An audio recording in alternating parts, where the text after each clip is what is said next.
noite. Estou muito feliz de estar aqui.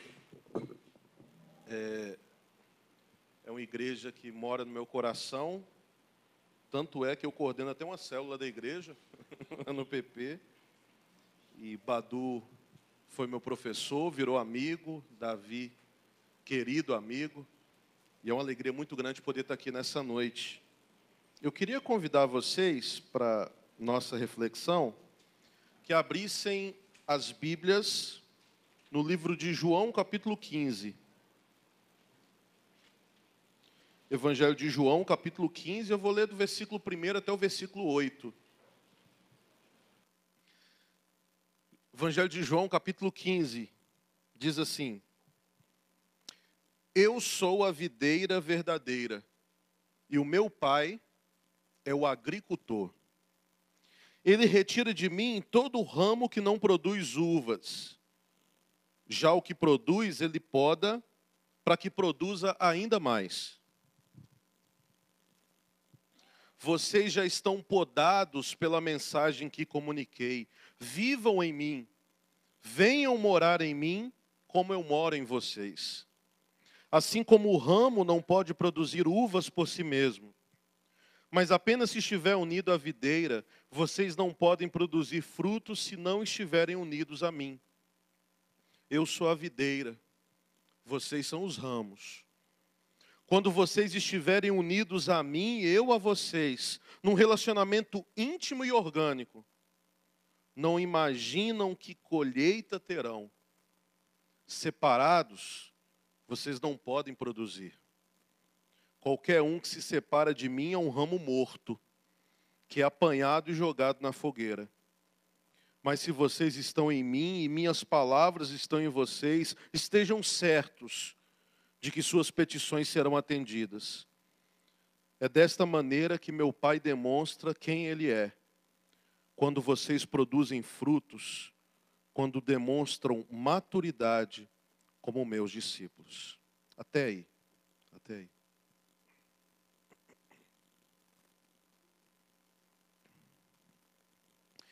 Era uma vez um galo que acordava todas as manhãs, subia no alto do telhado, olhava para o horizonte e falava: vou cantar para fazer o sol nascer.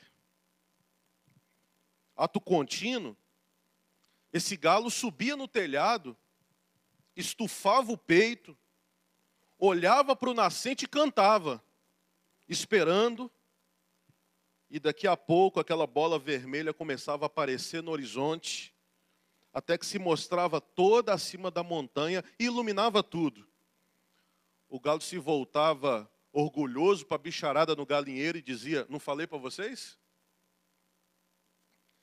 E todos ficavam boquiabertos e respeitosos ante esse poder tão extraordinário conferido ao galo, cantar para fazer o sol nascer. Ninguém duvidava disso. Tinha sido assim sempre. Antes dele também, o galo pai cantava para fazer o sol nascer. O galo avô cantava para fazer o sol nascer. O poder extraordinário do galo provocava as mais diversas reações. Primeiro, os próprios galos não estavam de acordo. E isto porque não havia só um galo. E quando a cantoria começava de madrugada, ela ia se repetindo pelas montanhas, porque em cada galinheiro havia um galo que pensava a mesma coisa. Cada um dizia que a única e verdadeira partitura era a sua. E todas as outras não passavam de falsificação e heresias. Em cada galinheiro também imperava o terror. Porque os galos mais jovens tinham que aprender a cantar igual os galos mais velhos. E se houvesse algum que desafinasse, ou manga, se tivesse algum que trocasse benidos por sustenidos, bemóis por sustenidos, melhor dizendo, ele seria punido, e muitas vezes punido com caldeirão de canja do fazendeiro. Havia uma grande ansiedade entre os moradores do galinheiro também. E se o galo ficasse rouco? E se por um acaso o galo esquecesse a partitura, quem cantaria para fazer o sol nascer? O dia não amanheceria por causa disso? E por causa disso todos tratavam o galo com maior respeito, e ele exigia ser tratado como tal. E aconteceu, como era inevitável, que certa madrugada o galo perdeu a hora. Ficou até tarde na noitada, e chegou, foi dormir tarde e perdeu a hora. Ele não cantou, mas quando ele acordou com aquele reboliço no galinheiro, onde todos começavam a dizer, o sol nasceu sem o galo, o sol nasceu sem o galo, o sol nasceu sem o galo. O pobre galo não podia acreditar naquilo que seus olhos viam. Uma enorme bola de fogo vermelha lá no alto da montanha. Como é que isso era possível? O galo teve um ataque de depressão ao perceber que seu canto não era tão poderoso como ele pensava. A vergonha era grande. E se passou muito tempo no galinheiro sem que se ouvisse o canto do galo, de deprimido e humilhado que ele estava. O seu canto não era capaz de fazer o sol nascer. Ego eimi. Essa é a expressão utilizada nesse texto, mas não apenas nele, mas diversos outros textos do Novo Testamento, para dizer o eu sou, ego eimi. Essas palavras aparecem diversas vezes na Bíblia e no texto lido traz uma informação nova a respeito de Jesus. Jesus diz, ego eimi, eu sou a videira verdadeira. Segundo um teólogo chamado Rudolf Bultmann, na frase ego eimi, a palavra ego, ou seja, o eu aqui, é mais um predicado do que um sujeito. Talvez, Bultmann diria, né, o sentido seria mais ou menos assim, em mim está presente a vida, em mim está presente a luz, em mim está presente essa videira verdadeira, em mim está presente tudo aquilo que o ser humano tem que ter e anseia ter para poder viver de fato e não apenas existir. A gente não quer só comida, a gente quer comida, diversão e arte. O texto está dentro do contexto de despedida de Jesus no Evangelho de João, quando ele diz, olha, eu vou, mas eu não vou deixar vocês órfãos. Não se turbe o vosso coração. Não tenha medo. E vem o capítulo 15 que nós lemos, quando ele diz, eu sou a videira verdadeira, quando a vida parece não fazer mais sentido. Lembrem-se disso. Quando a vida parece não fazer mais sentido, quando as coisas, quando as circunstâncias da vida parecem nos levar a acreditar que a vida não faz mais sentido, lembrem-se, eu sou a videira verdadeira. Quando cumprir um chamado, quando cumprir uma missão se torna tantas vezes repetição de rituais, mais isso do que de algo que arde no nosso coração. Também nesse momento Jesus diz para nós, eu sou a videira verdadeira.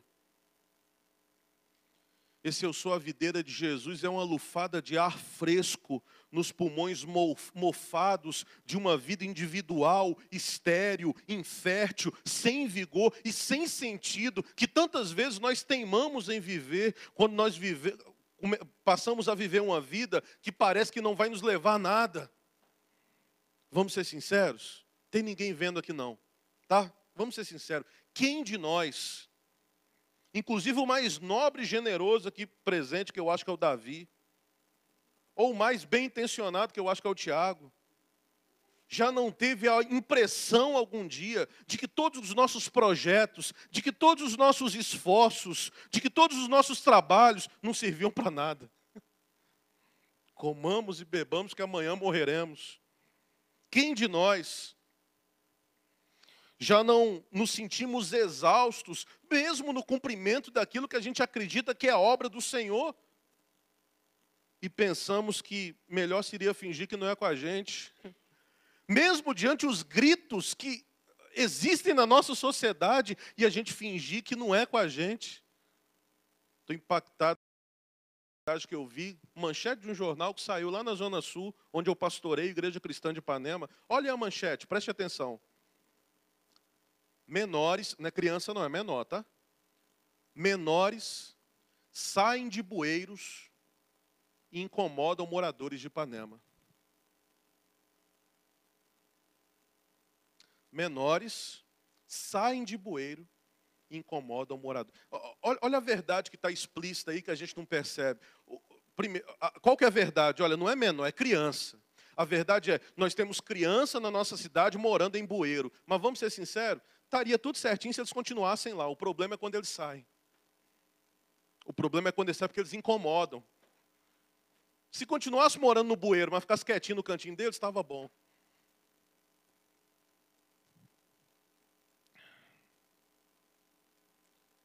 Quem de nós já não nos frustramos ao descobrir que o sol nasce, independente do nosso canto, da nossa partitura? Pois o nascer do dia, o acontecer, é mais importante que o nosso ego, é mais importante que a nossa vaidade. Inclusive, nesses momentos, é dirigida a palavra de Jesus para nós. Eu sou a videira verdadeira.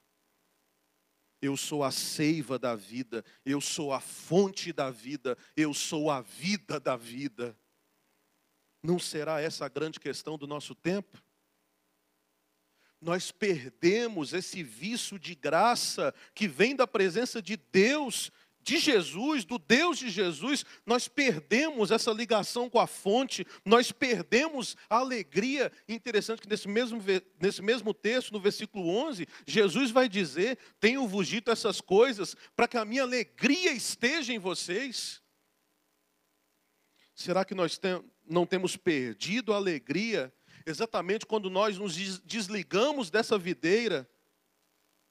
E muitas vezes a gente está mais preocupado com os holofotes daquilo que aquilo pode nos trazer nas nossas vidas cotidianas. O texto bíblico de Mateus vai dizer: quem ama a sua vida. Interessante que a palavra vida aqui, no grego, nesse texto, não é bios. Então não é quem ama a sua bios, a sua vida orgânica, mas a palavra para esse texto é psique. Que é aquilo que a gente é. Quem ama a sua psique, perde-a. E quem deixa de se apegar a ela nesse mundo, guarda-la-á para a vida eterna. Permitam-me dizer com outras palavras aqui: quem se agarra egoisticamente à vida, põe a vida a perder. Mas quem vive generosamente, sabendo entregar-se à vida, gera mais vida perto da vida divina, da alegria divina. Que evangelho desconcertante.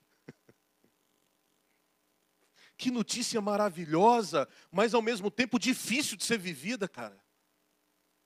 Percebam, há uma fecundidade em morrer para um determinado tipo de vida.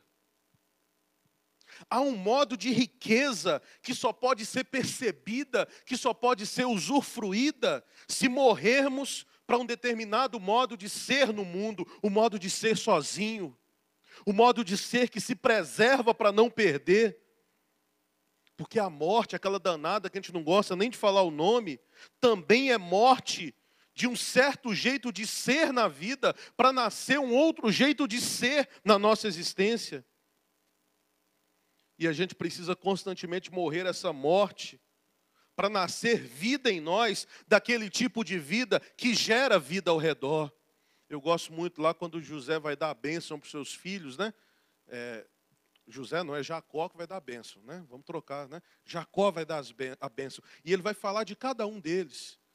E vai falar de cada um. Tem uns que ele falou, cara, se você está vivendo uma vida de vascaíno aí, cara. Se você não der um jeito na sua vida, né? Tem uns que ele pega pesado. Mas ele lá chamado José, que sabe o que ele fala? Ele dá 3 informações. José é uma árvore frutífera. Opa, vamos aqui. A gente já aprendeu com Jesus que tem uma grande diferença entre ser árvore e ser uma árvore que dá. José não era só uma árvore. José era uma árvore que dava fruto. Segunda informação. Árvore frutífera plantada à beira de uma fonte. Opa! Meu pai, que vai chegar semana que vem passar a Páscoa aqui comigo, estou ansioso por ele e pela comida da minha mãe. E eu lembro, né, família do meu pai, lá no norte de Minas, tem uma roça, né, não é fazenda que chama, é roça. Uma roça lá no Vale de Jequitinhonha. E uma vez, papai tinha um único Fusca dourado da cidade, de Montes Claros. E a gente viajando lá para o Vale de Jequitinhonha, no meio daquele monte de vegetação seca, eu, Bruninho, desse tamanhozinho, 8 anos de idade, eu vi uma tirinha de vegetação verde passando. E eu falei, pai, por que no meio daquele monte de vegetação seca do Vale de Jequitinhonha, tem uma tirinha ali de vegetação verde? E papai me disse, meu filho, ali está indicando que está passando um rio. E onde o rio passa, as árvores que estão plantadas à beira do rio, elas ficam com as folhas verdes. José não era só uma árvore frutífera, era uma árvore frutífera plantada à beira de uma fonte. Mas olha a terceira informação. Cujos galhos passam por cima do muro. Deixa de ser maldoso, Tiago, não é isso que você está pensando. Cujos galhos passam por cima do muro. Lá na casa dos meus pais, em Minas, tem um pé de manga que é uma bênção. Porque a vizinha tem um pé de maracujá. E o pé de maracujá da vizinha trepou no muro, garrou no nosso pé de manga e hoje o pé de manga dá maracujá. E a gente brinca, o maracujá que passou para cá é nosso. E ela brinca, a manga que passou para cá também é nossa. Uma árvore cujos galhos passam por cima do muro é uma árvore que sempre abençoa o vizinho. É uma árvore que nunca dá fruto para si só. É uma árvore que não vive olhando só para o seu próprio umbigo, ou só para as suas próprias necessidades, mas se preocupa de frutificar, inclusive, com aqueles que estão ao nosso redor, ou daqueles que estão para fora do nosso muro, para aqueles que estão fora da nossa bolha, para aqueles que estão em outros arraiais. A gente não dá fruto só para si. Essa vida que a gente morre para aprender a gerar vida, mas um tipo de vida que gera vida ao redor. A proposta de Jesus para, inclusive, as perdas da vida é a seguinte: permaneçam ligados a mim. Permaneçam ligados em mim. Sabe por quê? Porque sem mim, vocês não podem fazer nada. Sabe o que é nada? Sem mim, vocês não podem fazer nada. Nosso problema não são os problemas da vida. Não são os impasses da existência. Não são os embates mantidos com o mundo, não. Nosso problema mais profundo, muitas vezes, é não ter força interior para enfrentarmos os problemas cotidianos da vida. E assim, nós nos justificamos para não cumprir a missão que a gente tem nesse mundo.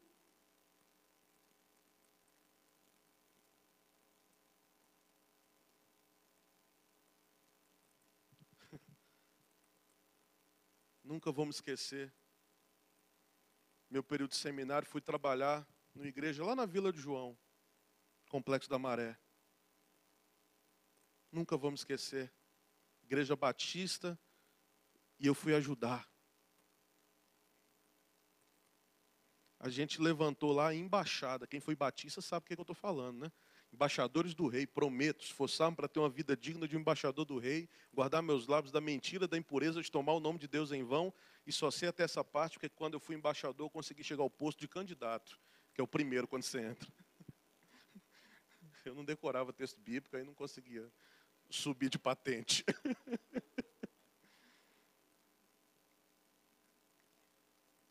E eu nunca vou esquecer, uma vez, eu virei líder da embaixada lá na igreja, e aqueles meninos lá, correndo de um lado para outro, e tinha umzinho que o apelido dele era Frieirinha. Gente, lá o Frieirinha aí arrancava o cabelo de um, pisava no pé do outro, e eu olhava e falava, meu Deus, o que vai ser dessa igreja? O que vai ser desses meninos? E eu chamei o Frieirinha e falei, Frieirinha, senta aqui no colo do tio. Fala pro tio o que você quer ser quando crescer. Ele olhou para mim com a cara de safado e disse assim, bandido ou missionário, quem me ganhar primeiro? E a minha vida nunca mais foi a mesma. Eu nunca mais consegui viver achando que os problemas do mundo não são meus. Que criança morando em bueiro não é problema meu. Eu nunca mais consegui dormir direito. Eu aprendi a atravessar os vales sombrios da minha própria vida. Uma vez, quando papai, que eu fiquei com medo um dia de dormir, e papai me fez decorar o Salmo 23. Só que como ele é mineiro, eu trouxe uma versão do Salmo 23 aqui. O Senhor é meu pastor, e nada há de me fartar. Ele me faz caminhar pelos verdes capinzar. Ele também me leva para os corgos de água calma. Ainda que eu tenha que andar nos buracos assombrados, lá pelas encruzilhadas do capeta, eu não careço de ter medo de nada. A modo de quê? Ele é mais forte que coisa ruim. Ele sempre nos prepara uma boa boia na frente de tudo quanto é maracutaia. E é assim que um dia, quando a gente estiver mais para lá do que para cá, nós vai morar no rancho do Senhor, para até nunca mais se acabar. Eu sou a videira, vocês são os ramos.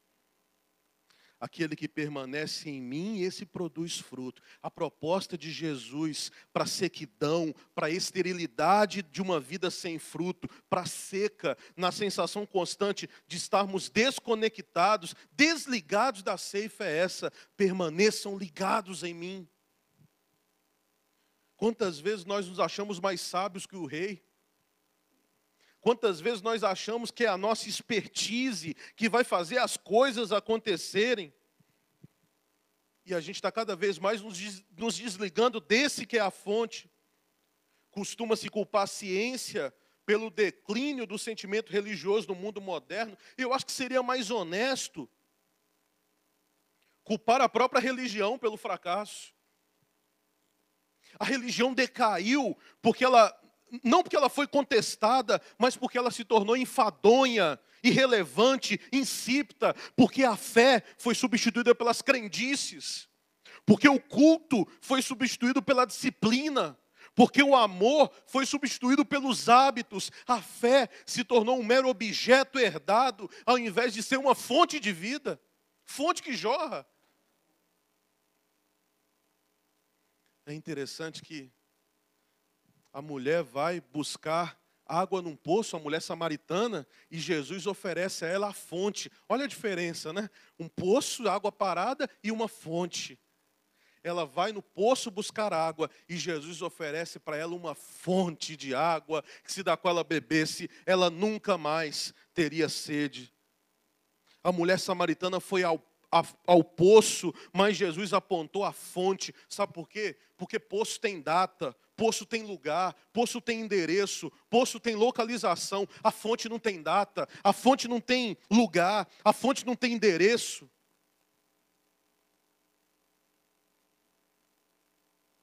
A gente precisa lembrar, sabe qual é a verdade? É que a gente não passa de um bando de Zé Gambiarra. A gente não passa de um bando de puxadinho de luz, sabe? Nós somos esse emaranhado de contradições e de carências. Nós somos isso. Segundo, me ajuda aqui os teólogos, mas segundo a teologia wesleyana, ela está certa nesse sentido. Vocês lembram lá da teologia wesleyana? Lembra? O que ela vai dizer? Estou namorando todo mundo. 99% é anjo perfeito, mas aquele 1% é vagabundo. O Wesley safadão, não é o Wesley, né? John Wesley.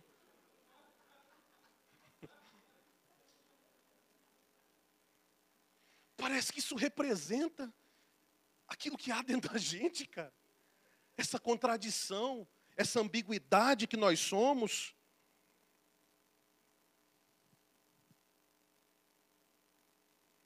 Como cumprir a missão? Como sermos esse agente de Deus no mundo? Se tantas vezes nós valorizamos mais as coisas, as estratégias desse mundo, do que nos ligar a Ele, que é a nossa fonte. Como nós queremos falar para o mundo de um Deus que transforma, se nós não permitimos primeiro ser transformados por Ele.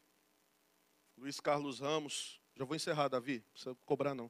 Mas Luiz Carlos Ramos descreveu bem o que é uma boa videira, o que é a vida verdadeira. Ele lembrou Surpreendentemente, as videiras dão fruto de melhor qualidade quando elas são plantadas em lugares normalmente considerados inadequados para aquele tipo de planta.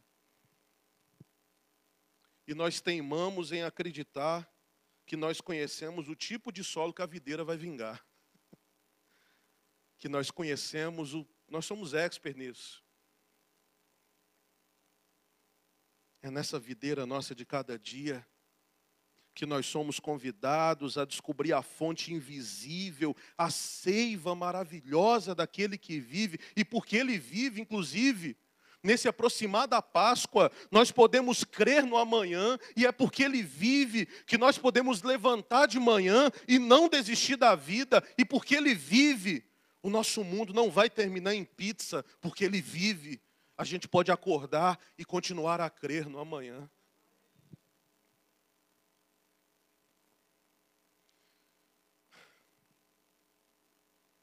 Depois de tanto tempo sem ouvir o canto do galo, numa bela manhã, o galinheiro novamente foi despertado com o canto do galo. Lá estava ele, no alto do telhado, peito estufado, olhando para o horizonte e cantando. Passou um peru debochado por lá, virou para ele e falou: qual é, galo? Vai cantar para fazer o sol nascer? E o galo olhou para ele e disse: não, antes eu cantava para fazer o sol nascer. Hoje eu canto porque o dia nasce. Que o nosso canto, que a nossa vida, que a nossa obra seja com essa consciência. Sem ele a gente não pode fazer nada. Mas ligados a ele, nós podemos alcançar esses frutos. O dia nasce. E a gente celebra porque o dia nasce. Que Deus nos abençoe.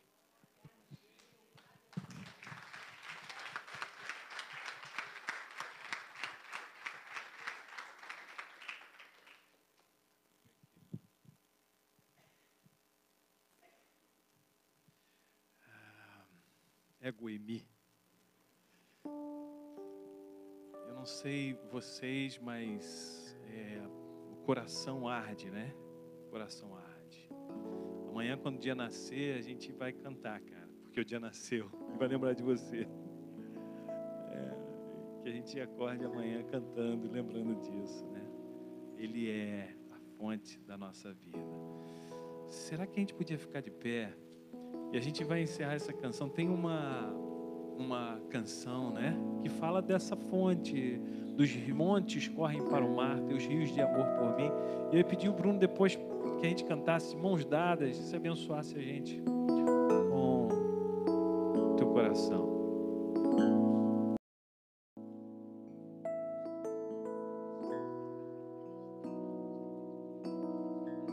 Os montes correm para o mar, teus rios de amor por mim. Eu abrirei meu coração, deixando a tua cor entrar. Me alegro por te pertencer, levantarei as minhas mãos. O teu amor me alcança e me faz louvar-te. Cantarei teu amor para sempre. Cantarei teu amor para sempre. Cantarei teu amor para sempre. Cantarei teu amor para sempre. Dos montes correm para o mar, teus rios de amor por mim. Eu abrirei meu coração,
bondoso para conosco.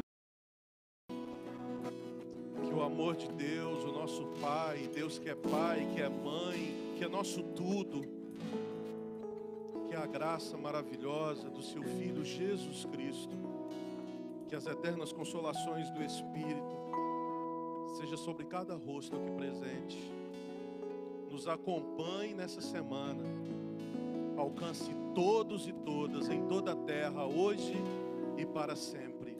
Amém. Oh, para sempre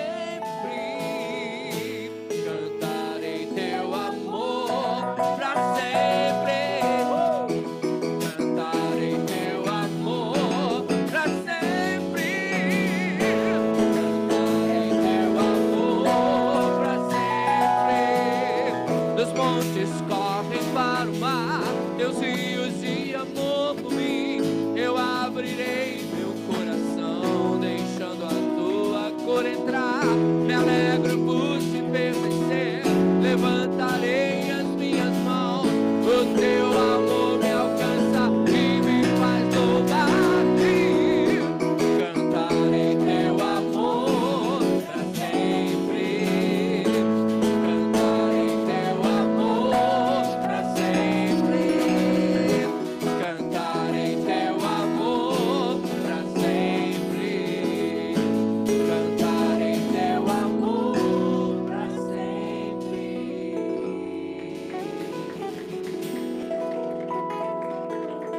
Com um abraço, a gente se despede e a gente retorna domingo, 10h30, a gente está aqui. Quarta-feira que vem, a gente está de novo aqui. Que bom que a gente se encontrou.